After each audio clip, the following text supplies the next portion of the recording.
Kylian Mbappé s'est fait traiter de petit Camerounais colonisé qui fait semblant d'être français. Tandandand. Et on a ici parmi vous qui me disent que quand ils seront riches, quand ils auront l'argent, quand ils vont briser, les blancs vont les respecter. Tandandand, doublement. Ça veut dire qu'ils n'ont rien compris. Premièrement, si ton objectif de vie, c'est de grandir, avoir de l'argent, réussir pour que les blancs te respectent, mon ami, ta vie est quand même un peu triste. Je sais pas si vous savez que c'est qui Kylian Mbappé. Je sais pas si vous réalisez de qui est-ce qu'on est en train de parler. On parle d'un jeune homme qui a 19 ans, 20 ans, avait déjà gagné une Coupe du Monde pour son pays. On parle d'un jeune homme qui est l'un des meilleurs buteurs, si pas le meilleur buteur de son pays. Et aujourd'hui, on lui dit quoi? Mon ami, tu n'es qu'un petit Camerounais colonisé. Aïe, aïe, aïe. Alors, premier point d'abord, lorsque une sénatrice transmet une idée avec autant de facilité, cela veut peut-être dire quelque part que l'État auquel elle appartient et qu'elle représente de fait, peut-être pense comme elle. Et si il pense comme elle, c'est la raison pour laquelle ils ne l'ont pas encore renvoyé, parce que normalement, quand quelqu'un dit ce genre de choses-là, le lendemain, elle doit être mise à pied, je sais pas. Faites quelque chose. Il faut bien qu'il y ait des actes concrets, sinon ça veut dire que tout le pays, vous pensez ça. Et c'est seulement qu'elle est la voix, le porte-voix, le porte-étendard, le porte-parole, j'en sais rien, d'une pensée collective. Ça ne serait même pas surprenant. J'ai vu que les Français ont réagi, notamment les médias qui se disent offusqués, le président de la République qui également se dit offusqué. Très bien. Je veux bien qu'on soit offusqué. Mais j'aimerais vous demander, est-ce que la France est différente des autres pays en question dont on parle là? Un pays qui a un jeune homme comme ça qui leur a donné une Coupe du Monde. Mais aucun d'eux n'a jamais fait l'effort de prononcer au moins bien son nom. Parce que quand on commence à respecter la voix de quelqu'un, même ça passe par là. Tous les jours, il vous dit, je m'appelle Mbappé. Vous dites Kylian Mbappé. Kylian Mbappé, non. Si on respecte quelqu'un, on apprend d'abord à lui parler, à l'appeler. C'est la moindre des choses. En fait, oui, vous agissez avec lui comme si vous êtes toujours un petit Camerounais colonisé. Et du haut de votre colonisation, vous n'arrivez même pas à prononcer son nom. Vous n'arrivez même pas à le respecter. Comment est-ce qu'on respecte quelqu'un qui vous dit je m'appelle X, toi tu l'appelles Y? Quelle est la logique? Ensuite, ne parlons pas des médias qui tous les jours, à longueur de journée, est-ce qu'on va citer CNews ici? Qui passe son temps à nous rappeler que le problème de la France, ce sont les Noirs, ce sont les immigrés, ce sont les Arabes, ce sont. On laisse passer. Et après, vous vous étonnez qu'ailleurs, que dans d'autres pays, que chez vos voisins, on le traite comme ça. Sérieusement? Et pour terminer, à tous mes jeunes frères et sœurs, vous comprenez donc, vous comprendrez si ce n'est pas encore le cas avec le temps, qu'on ne réussit pas sa vie parce qu'on veut se faire respecter par les whiteys, c'est pas possible. Est-ce que toi, d'abord, je te respecte suffisamment? Est-ce que tu es fier de qui tu es? Est-ce que tu sais d'abord qui tu es même pour commencer avant toute chose? Tant que nos pays africains ne seront pas des pays fiers, on assume avec fierté qui nous sommes, on ne pourra jamais devenir des gens qu'on respecte. On n'avait qu'à devenir milliardaire si vous voulez, mais à la fin de la journée, quand on regarde, on voit des simples noirs colonisés qui essayent de singer les blancs. Ça, c'est un fait. Ce n'est pas le cas de Kylian Mbappé, je parle ici en généralité. Donc, s'il vous plaît, les noirs, là, du monde entier, c'est ça que vous voyez.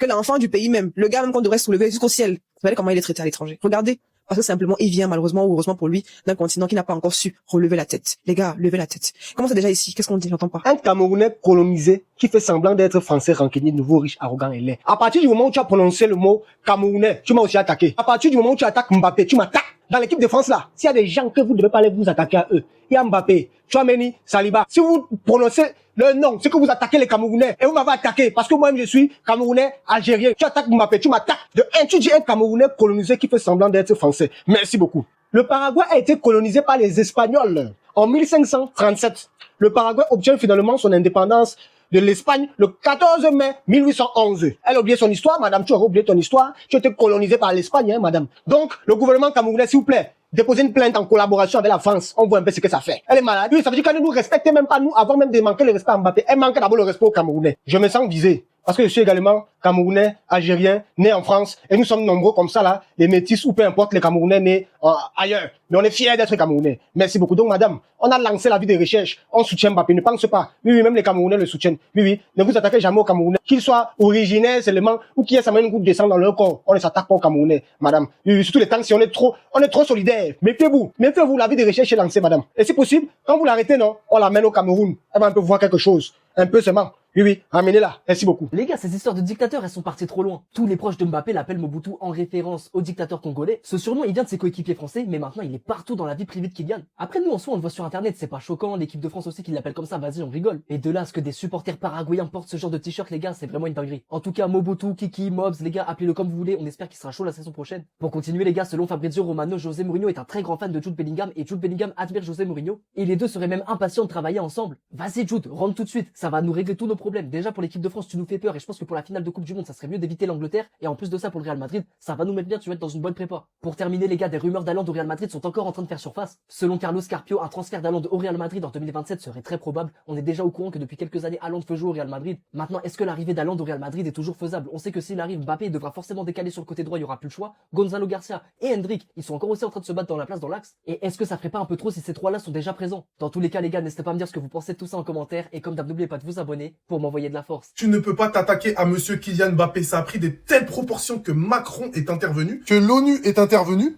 et que la PUTE raciste supplie Mbappé de retirer son tweet. Quel culot! Tellement les conséquences pour elle dans son propre pays sont catastrophiques. Là où Mbappé a été diaboliquement efficace dans son tweet et les conséquences pour cette madame vont être terribles, c'est que après le match, Le match dégueulasse que les Paraguayens ont fait sur les Français avec plein d'agressions, un match sale. Les propos qu'il y avait eu avant de Chilavert. Mbappé, il aurait pu faire un amalgame englobant le mauvais comportement des joueurs, voilà, les propos, et rajoutant, appuyant sur cette femme-là, mais en gros, t'englobes le Paraguay. Et là où il a été encore plus malin, qu'est-ce qu'il dit dans son tweet? Vous ne représentez pas le Paraguay, ce pays qui a transpiré la passion et l'honneur tout au long de la compétition. Les gars, je vous promets qu'il ne pense pas un brin de ce qu'il dit dans cette phrase-là. Mais c'est une stratégie. Donc, qu'est-ce qui est obligé de faire le gouvernement paraguayen? C'est de se désolidariser des propos de cette femme. Ils n'ont pas le choix puisque Mbappé l'a isolé. Donc, il faut un communiqué tout de suite. Le gouvernement de la République du Paraguay déplore, condamne les déclarations de la sénatrice Céleste Amaria, adressées au capitaine de l'équipe de France, Kylian Mbappé, car elles sont contraintes aux valeurs et aux principes qui inspirent la coexistence pacifique et le respect de la dignité humaine. Nanana. En faisant ce tweet, Mbappé a acculé cette femme qui risque de perdre son poste sous la pression du gouvernement paraguayen, du gouvernement français. Donc, qu'est-ce qu'elle va faire? Elle va jouer la carte de la folie. Elle dit que non, que Mbappé s'en prend à elle parce que c'est une femme, qu'il la maltraite parce que c'est une femme, que Mbappé devrait s'excuser, que elle a parlé sous le coup de l'émotion et qu'elle aurait pas dû dire des choses que elle-même, elle a subi en tant que femme brune sud-américaine, que elle s'excuse mais que Mbappé aussi devrait s'excuser et que Mbappé devrait faire attention parce qu'au Paraguay, même Ronaldinho est allé en prison. Donc elle le menace, en gros elle a pété complètement les plombs. Elle est totalement déréglée et en fait Mbappé, il l'a pas éteint, il l'a supprimé. Osez me dire que ce mec n'a pas le plus grand mental de la génération actuelle au football. En fait, après cette action, il pensait qu'il était le personnage principal. Il pensait qu'il avait d'être ça. Regardez le sourire de Dembélé. J'ai entendu dire, mais il est con ou quoi, lui? Est-ce qu'il sait qui s'apprête à tirer le penalty? Parce que oui, ils ont tout fait pour que Mbappé rate son penalty. Regardez, ils ont fait toutes les stratagèmes possibles à lui faire perdre du temps.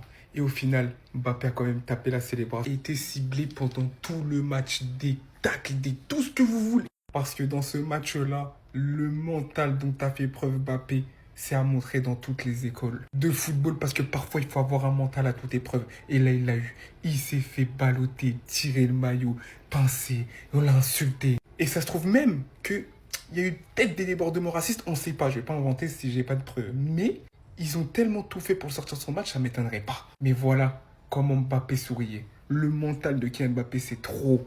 Et quand il s'est présenté face au but, c'était totalement logique qu'il marque son penalty. Et ensuite, il a fait que de sourire. Et ce que j'ai kiffé par-dessus tout, c'est sa célébration. Un Paraguayen, alors qu'il lui tendait la main, il est parti célébrer devant lui en lui mettant un vent. Voilà ce qu'on récolte. Quand on ne veut pas jouer au football, aucun respect.